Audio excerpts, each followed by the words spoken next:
1971 ലീലാ ദാമോദര മേനോന്റെ പേര് പ്രഖ്യാപിച്ച് വടകരയിൽ കോൺഗ്രസ് പ്രചാരണം ആരംഭിച്ചു.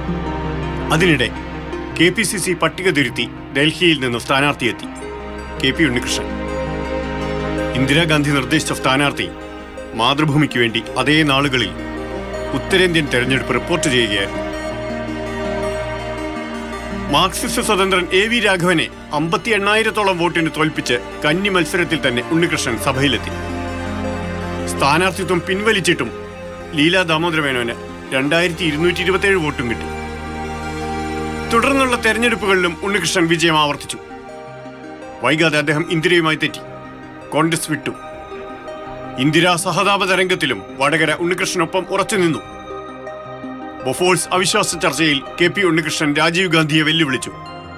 വടകരയിൽ നിന്ന് എനിക്കെതിരെ മത്സരിച്ചാൽ നിങ്ങൾ ലോക്സഭ കാണില്ല.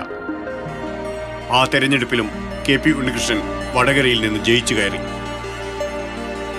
MP ആയി 1/4 നൂറ്റാണ്ട് പിന്നിട്ട ശേഷം 96-ൽ O ഭരതനോട് തൊട്ട് അദ്ദേഹം പോരാട്ടം നിർത്തി.